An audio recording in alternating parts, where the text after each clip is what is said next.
ನಮಸ್ಕಾರ ಫ್ರೆಂಡ್ಸ್, ನಾನು ಶ್ವೇತಾ ರಾಜೇಂದ್ರನ್ ಮಾತಾಡ್ತಾ ಇರೋದು ಲಕ್ಷ್ಮಿತಾ ರಾಯರ ಮಗಳು ಕನ್ನಡ ಯೂಟ್ಯೂಬ್ ಚಾನಲ್ಗೆ ತಮ್ಮೆಲ್ಲರಿಗೂ ಆತ್ಮೀಯವಾದ ಸ್ವಾಗತ. ಮುಂಜಾನೆಯ ಶುಭಾಶಯಗಳು ಸ್ನೇಹಿತರೆ. ನಾನು ನಿಮಗೆ ಇವತ್ತು ಒಂದು ವಿಶೇಷವಾದ ಮಾಹಿತಿ ತಿಳಿಸ್ತಾ ಇದ್ದೀನಿ.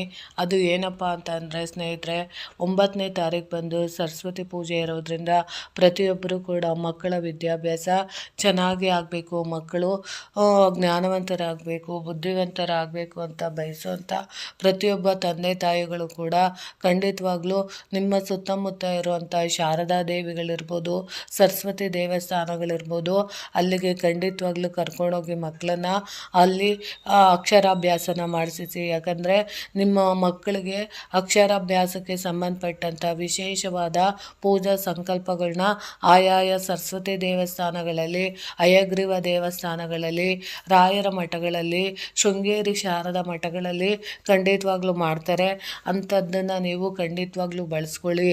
ಅದರಲ್ಲೂ ಮುಖ್ಯವಾಗಿ ಮಕ್ಕಳು ಚೆನ್ನಾಗಿ ಓದಬೇಕು, ಮತ್ತು ಮಕ್ಕಳು ಸ್ಪಷ್ಟವಾಗಿ ಮಾತಾಡಬೇಕು, ಮಕ್ಕಳು ಚೆನ್ನಾಗಿ ತೊದಲು ಇಲ್ದಂಗೆ ಚೆನ್ನಾಗಿ ಪಟಪಟ ಅಂತೆಲ್ಲ ಮಾತಾಡಬೇಕು, ವಿದ್ಯಾಬುದ್ಧಿ ಚೆನ್ನಾಗಿ ಬರಬೇಕು ಅಂತ ಬಯಸೋವಂಥ ತಂದೆ ತಾಯಿಗಳು ನೀವು ಏನು ಮಾಡ್ಬೋದು ಅಂದರೆ, ಯಾವುದಾದ್ರೂ ಸರಸ್ವತಿ ದೇವಿಗೆ ಅವತ್ತಿನ ದಿನ ಅಭಿಷೇಕನ ಮಾಡಿಸಿ. ಅಂದರೆ ನಾಳೆ ಬೆಳಗ್ಗೆ ಅಭಿಷೇಕ ಮಾಡೋವಂಥದ್ದಿದ್ರೆ ಇವತ್ತಿನ ಸಂಜೆನೇ ಹೋಗ್ಬಿಟ್ಟು ಸರಸ್ವತಿ ದೇವಿ ದೇವಸ್ಥಾನಗಳಿಗೆ ಜೇನುತುಪ್ಪನ ಅಭಿಷೇಕವಾಗಿ ಕೊಡಿ.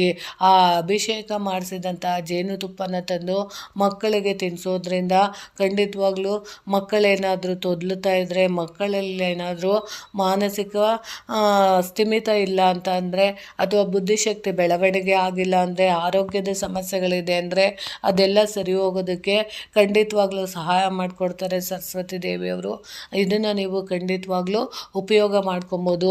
ಅದರಲ್ಲೂ ಮಕ್ಕಳ ವಿದ್ಯಾಭ್ಯಾಸಕ್ಕೋಸ್ಕರ ಸರಸ್ವತಿ ಪೂಜೆ ಮಾಡೋವಂಥ ದೇವಸ್ಥಾನಗಳಲ್ಲಿ ಅಕ್ಷರಾಭ್ಯಾಸ ಮಾಡಿಸ್ತಾರೆ. ಅಂದರೆ ಮಕ್ಕಳ ಕೈಯಲ್ಲಿ ಸ್ಲೇಟು ಮತ್ತು ಬಳಪ ಅಥವಾ ಬುಕ್ಕು ಮತ್ತು ಪೆನ್ನನ್ನು ನೀವು ತಗೊಂಡೋದ್ರೆ ಅಲ್ಲೇ ಅವರೇನೇ ಅಕ್ಷರಾಭ್ಯಾಸ ಮಾಡಿಸ್ತಾರೆ. ಅದಕ್ಕೆ ವಿಶೇಷವಾದ ಪೂಜೆನ ಮಾಡಿಸೋವಂಥವ್ರು ವೆಚ್ಚ ತೊಗೊಬೋದು.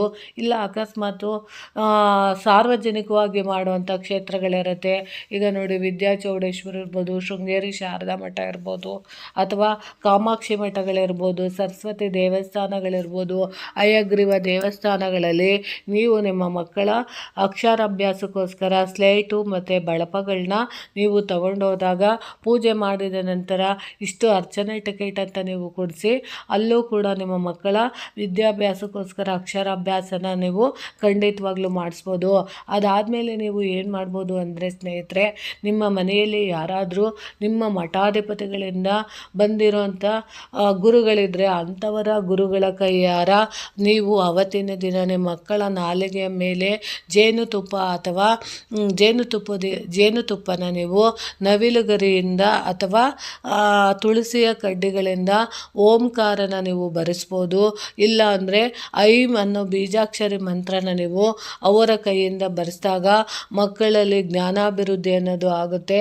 ಮಕ್ಕಳಲ್ಲಿ ಏನಾದರೂ ವಿದ್ಯಾಭ್ಯಾಸಕ್ಕೆ ತೊಡಕು ಆಗ್ತಾ ಇದ್ದರೆ ಆ ಸರಸ್ವತಿ ಅನುಗ್ರಹದಿಂದ ಖಂಡಿತವಾಗ್ಲೂ ಮಕ್ಕಳ ವಿದ್ಯಾಭ್ಯಾಸದಲ್ಲಿ ಪ್ರಗತಿ ಹೊಂದಿ ಸಾಧನೆ ಮಾಡೋದಕ್ಕೆ ಸಹಾಯ ಮಾಡುತ್ತೆ. ಆ ಬೀಜಾಕ್ಷರಿ ಮಂತ್ರ ಬಂದು ಐಂ ಅಂತ ಹೇಳ್ಬೋದು. ಆ ಐಂ ಅನ್ನೋ ಬೀಜಾಕ್ಷರಿ ಮಂತ್ರನ ನೀವು ಬರೆಸ್ಬೇಕಾಗುತ್ತೆ.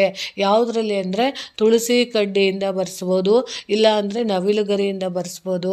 ಯಾರು ಬರಿಬೋದು ಅಂತ ಅಂದರೆ, ನಿಮ್ಮ ಮನೆಯಲ್ಲಿ ಅಕಸ್ಮಾತು ನೀವು ಗುರುಗಳ ದೇವಸ್ಥಾನಕ್ಕೆ ಅಂದರೆ ಮಠಗಳಿಗೆ ಹೋಗಿ ಗುರುಗಳ ಕೈಯಲ್ಲಿ ನಿಮ್ಮ ಕೈಯಲ್ಲಿ ಬರ್ಸೋಕ್ಕಾಗಲಿಲ್ಲ ಅಂತ ಅಂದರೆ, ನಿಮ್ಮ ಮನೆಯಲ್ಲಿ ಹಿರಿಯರು ಇರ್ತಾರಲ್ಲ, ಅಂದರೆ ವಯಸ್ಸಾದಂತಹ ತಂದೆ ತಾಯಿಗಳು ಇರ್ತಾರಲ್ಲ, ಅಂಥ ತಂದೆ ತಾಯಿಗಳ ಕೈಯಿಂದ ನೀವು ಸರಸ್ವತಿ ದೇವಿಗೆ ಅಭಿಷೇಕ ಮಾಡಿಸಿ ತಂದಂತಹ ಜೇನುತುಪ್ಪದಿಂದ ನೀವು ನವಿಲುಗರಿಯಿಂದ ಅಥವಾ ತುಳಸಿ ಕಡ್ಡೆಯಿಂದ ಓಂಕಾರನಾದರೂ ಬರೆಸ್ಬೋದು. ಇಲ್ಲ ಅಂದರೆ ಐಂ ಅನ್ನೋ ಬೀಜ ಬೀಜಾಕ್ಷರಿ ಮಂತ್ರನ ನೀವು ಬರೆಸೋದ್ರಿಂದ ಖಂಡಿತವಾಗ್ಲೂ ಮಕ್ಕಳ ವಿದ್ಯಾಭ್ಯಾಸದಲ್ಲಿ ಪ್ರಗತಿ ಹೊಂದೋದಕ್ಕೆ ಸಹಾಯ ಆಗುತ್ತೆ. ಇದೊಂದು ಪುಟ್ಟ ತಂತ್ರನ 9ನೇ ತಾರೀಕು ಅಂದರೆ ನಾಳೆ ಕೂಡ ನೀವು ಮಾಡಿಸ್ಕೊಬೋದು ಸ್ನೇಹಿತರೆ. ಇದು ತುಂಬ ಉಪಯುಕ್ತ ಆಗುತ್ತೆ, ಯಾಕಂದರೆ ಮಕ್ಕಳಿಗೆ ದೊಡ್ಡವರ ಆಶೀರ್ವಾದ ಕೊಡುತ್ತೆ. ಅದರಲ್ಲೂ ನವದುರ್ಗೆಯರ ಟೈಮಲ್ಲಿ ಅಂದರೆ ನವರಾತ್ರಿ ಸಮಯದಲ್ಲಿ ನಾವು ಇಂಥ ಪ್ರಯೋಗಗಳನ್ನ ಮಾಡಿಕೊಂಡಾಗ ಅದು ತುಂಬಾ ಚೆನ್ನಾಗಿ ನಮಗೆ ಕೆಲಸ ಮಾಡಿಕೊಡುತ್ತೆ ಅಂತ ತಿಳಿಸ್ತಾ ಇದ್ದೀನಿ. ಸಾಧ್ಯವಾದಷ್ಟು ನಾಳೆ ದಿನ ಸರಸ್ವತಿಗೆ ಬಿಳಿ ಹೂವುಗಳನ್ನು ತಗೊಂಡೋಗಿ, ಅದರಲ್ಲೂ ಮನೆಯಲ್ಲಿ ನೀವು ಪೂಜೆ ಮಾಡೋ ಅಂಥ ಸಂದರ್ಭದಲ್ಲಿ ಸಾಧ್ಯವಾದಷ್ಟು ಸರಸ್ವತಿ ಫೋಟೋ ಬಂದು ವೀಣೆ ಇಟ್ಕೊಂಡಿರೋ ಅಂಥದ್ದು, ಬೆಟ್ಟದ ಮೇಲೆ ಕೂತ್ಕೊಂಡಿರೋ ಅಂತಹ ಸರಸ್ವತಿ ದೇವಿನ ನೀವು ಪೂಜೆ ಮಾಡಿ. ಅದರಲ್ಲೂ ಪುಸ್ತಕ ಮತ್ತು ಪೆನ್ನು ಇಟ್ಕೊಂಡಿರೋ ಅಂತಹ ಸರಸ್ವತಿ ದೇವಿ ಫೋಟೋ ಇದ್ದರೆ ಅದನ್ನು ನೀವು ಮನೆಯಲ್ಲಿ ಪ್ರತಿಷ್ಠಾಪನೆ ಮಾಡಿ ಸರಸ್ವತಿ ಮಂತ್ರಗಳನ್ನ ಹೇಳ್ಕೊಳ್ಳಿ. ಯಾವುದೋ ದೊಡ್ಡ ಮಂತ್ರ ಹೇಳ್ಕೊಳ್ಳೋಕ್ಕಾಗಲಿಲ್ಲ ಅಂದರೂ ಓಂ ಸರಸ್ವತಿಯೇ ನಮಃ ಅಂತನಾದರೂ ಹೇಳ್ಕೊಳ್ಳಿ. ಅದು ಆಗಲಿಲ್ಲ ಅಂದರೆ ನೋಡಿ, ಸರಸ್ವತಿ ನಮಸುಭ್ಯಂ ವರದೆ ಕಾಮರೂಪಿಣಿ ವಿದ್ಯಾರಂಭಂ ಕರಿಷ್ಯಾಮಿ ಸಿದ್ಧಿರ್ಭವತು, ಇಷ್ಟು ಹೇಳ್ಕೊಂಡ್ರೂ ಆಗುತ್ತೆ.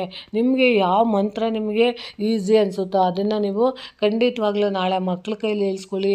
ದೊಡ್ಡ ಮಂತ್ರ ಮಕ್ಳ ಕೈಲಿ ಹೇಳೋಕ್ಕಾಗಲಿಲ್ಲ ಅಂದರೂ ಮಕ್ಳಿಗಲ್ಲಿ ಓಂ ಸರಸ್ವತಿಯೇ ನಮಃ, ಓಂ ಸರಸ್ವತಿಯೇ ನಮಃ, ಓಂ ಸರಸ್ವತಿಯೇ ನಮಃ ಅನ್ನೋದನ್ನ ನೀವು ಒಂದು 108 ಸರಿ ಹೇಳ್ಸ್ಬೋದು, ಇಲ್ಲ 11 ಸರಿ ಹೇಳ್ಸ್ಬೋದು.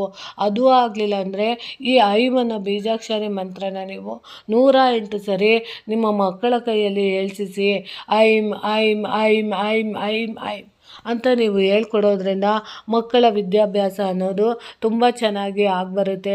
ಅದಕ್ಕೋಸ್ಕರ ನನಗೆ ಗೊತ್ತಿರೋ ಇಷ್ಟು ಮಾಹಿತಿನ ನಾನು ನಿಮಗೆ ತಿಳಿಸ್ಕೊಟ್ಟಿದ್ದೀನಿ. ಈ ಮಾಹಿತಿ ಇಷ್ಟ ಆಗಿದ್ದರೆ ದಯವಿಟ್ಟು ನನ್ನ ಚಾನಲ್ನ ಸಬ್ಸ್ಕ್ರೈಬ್ ಮಾಡ್ಕೊಂಡು ನೋಡಿ, ಹೆಚ್ಚೆಚ್ಚು ವಿಡಿಯೋನ ಶೇರ್ ಮಾಡಿ ಮತ್ತು ಲೈಕ್ ಮಾಡಿ. ಹೊಸದಾಗಿ ಯಾರಾದರೂ ನನ್ನ ಚಾನಲ್ ನೋಡ್ತಿದ್ರೆ ದಯವಿಟ್ಟು ಸಬ್ಸ್ಕ್ರೈಬ್ ಮಾಡ್ಕೊಂಡು ನೋಡಿ ಅಂತ ತಿಳಿಸ್ತೀನಿ. ಪ್ರೀತಿಯ ಧನ್ಯವಾದಗಳು ಸ್ನೇಹಿತರೆ.